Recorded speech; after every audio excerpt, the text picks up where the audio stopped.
പശ്ചിമഘട്ടത്തിലെ ശിവഗിരി മലനിരകളിൽ നിന്ന് ഒഴുകിവരുന്ന ഒരു പുഴയുണ്ട്, പെരിയാർ. പക്ഷേ അതിന്റെ സ്വാഭാവികമായ ഒഴുക്കിനെ തടസ്സപ്പെടുത്തിക്കൊണ്ട് ഒരു കൂറ്റൻ കരിങ്കൽ മതിൽ അവിടെയുണ്ട്. അതാണ് മുല്ലപ്പെരിയാർ അണക്കെട്ട്.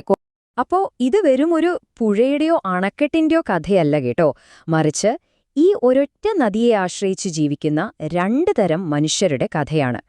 ഒരേ നദി, രണ്ട് തരം ജീവിതങ്ങൾ. ഈ വൈരുദ്ധ്യം എത്രത്തോളം വലുതാണെന്ന് നോക്കൂ. കേരളത്തിലെ അപ്പുവിന്റെ കാര്യമെടുക്കാം. ആകാശത്ത് മഴക്കാറ് കാണുമ്പോഴേ നെഞ്ചിലൊരു ആന്തലാണ്. കാരണം 130 വർഷം പഴക്കമുള്ള ആ ഡാം എപ്പോൾ വേണമെങ്കിലും തകരാമെന്ന പേടി. എന്നാൽ മലയുടെ അപ്പുറത്ത് തമിഴ്നാട്ടിലെ സെൽവത്തിന് മഴയൊരു ആഘോഷമാണ്. ഡാം നിറയുന്നു. ഈ വർഷം പട്ടിണിയില്ലാതെ കഴിയാമെന്ന പ്രതീക്ഷയാണ് ഓരോ മഴത്തുള്ളിയും അയാൾക്ക് നൽകുന്നത്. അപ്പോ ഇതെങ്ങനെയാണ് സംഭവിച്ചത്? ഒരേ വെള്ളം എങ്ങനെയാണ് ഒരാൾക്ക് ജീവഭയവും മറ്റൊരാൾക്ക് ജീവജലവുമായി മാറിയത്? അതിന്റെ ഉത്തരം കണ്ടെത്തണമെങ്കിൽ നമ്മളൊരു നൂറ്റാണ്ടിലധികം പുറകോട്ടു പോകണം. അപ്പോ നമുക്ക് ആ ചരിത്രത്തിലേക്ക് ഒന്ന് പോയി നോക്കാം. സത്യത്തിൽ ഇതൊരു വലിയ പ്രതിസന്ധിയിൽ നിന്ന് തുടങ്ങിയ കഥയാണ്. അവിശ്വസനീയമായ ഒരു എഞ്ചിനീയറിംഗ് അത്ഭുതത്തിന്റെ കഥ. ഈ കഥയിലെ പ്രധാന കഥാപാത്രമാണ് ജോൺ പെന്നിക്യൂക്ക് എന്ന ബ്രിട്ടീഷ് എഞ്ചിനീയർ. അദ്ദേഹം കണ്ട കാഴ്ച ഭയാനകമായിരുന്നു.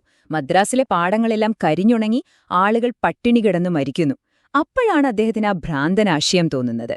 പടിഞ്ഞാറോട്ടൊഴുകി വെറുതെ അറബിക്കടലിൽ പോകുന്ന പെരിയാറിനെ എങ്ങനെയെങ്കിലും കിഴക്കോട്ട് തിരിച്ചുവിട്ടാലോ? പക്ഷേ ആ ഐഡിയ കൊള്ളാമെങ്കിലും അത് നടപ്പാക്കുക അത്ര എളുപ്പമായിരുന്നില്ല. 1886 തിരുവിതാംകൂർ മഹാരാജാവുമായി കരാറൊക്കെ ഒപ്പിട്ടു, പണി തുടങ്ങി. പക്ഷെ കനത്ത മഴയിൽ പണിതതെല്ലാം ഒലിച്ചുപോയി. അതോടെ ഗവൺമെന്റ് കൈയൊഴിഞ്ഞു. പക്ഷേ പെന്നിക്യൂക്ക് വിട്ടുകൊടുക്കാൻ തയ്യാറായിരുന്നില്ല.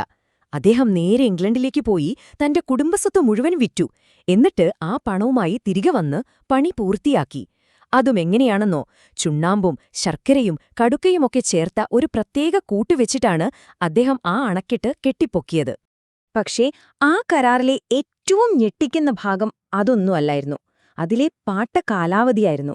എത്ര വർഷത്തേക്കാണെന്നറിയാമോ? 999 വർഷത്തേക്ക്. ഇത് വെറുമൊരു പഴയ കടലാസല്ല. 1970 ഈ കരാറ് പുതുക്കി.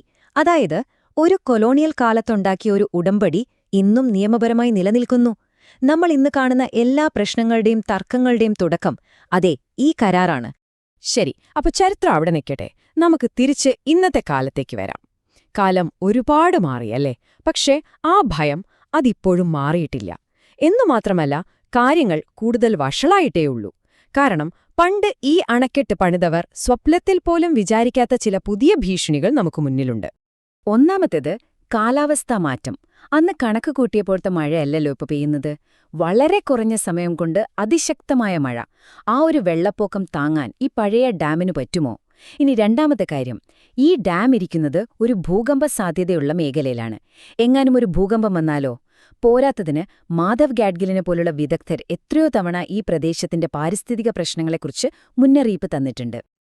അപ്പോ നമ്മുടെ എല്ലാം മുന്നിലുള്ള ഒരേയൊരു ചോദ്യം ഇതാണ്: 130 വർഷം പഴക്കമുള്ള പഴയ രീതിയിൽ പണിത ഈ ഒരൊറ്റ അണക്കെട്ടിന് 21ാം നൂറ്റാണ്ടിലെ ഈ വെല്ലുവിളികളെയൊക്കെ അതിജീവിക്കാൻ പറ്റുമോ? ഈ ചോദ്യമാണ് നമ്മളെ ഈ വിഷയത്തിന്റെ ഏറ്റവും വലിയ സംഘർഷത്തിലേക്ക് എത്തിക്കുന്നത്. അതായത് സുരക്ഷയും നിലനിൽപ്പും തമ്മിലുള്ള ഒരു പോരാട്ടത്തിലേക്ക്. ഒരു വശത്ത് കേരളം, അവരുടെ വാദം വളരെ ലളിതമാണ്. ഞങ്ങളുടെ മക്കളുടെ ജീവൻ, അതാണ് ഞങ്ങൾക്ക് വലുത്. കാരണം ആ ഡാമിന് താഴെ ലക്ഷക്കണക്കിന് ആളുകളാണ് ജീവിക്കുന്നത്. അവരുടെ സുരക്ഷയാണ് ഏറ്റവും പ്രധാനം. മറുവശത്ത് തമിഴ്നാട്. അവരുടെ ആവശ്യവും അത്ര തന്നെ പ്രധാനപ്പെട്ടതാണ്.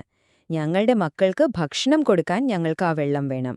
കാരണം അവിടുത്തെ കർഷകരുടെ ജീവിതം മുഴുവൻ ആ വെള്ളത്തിനെ ആശ്രയിച്ചാണ്.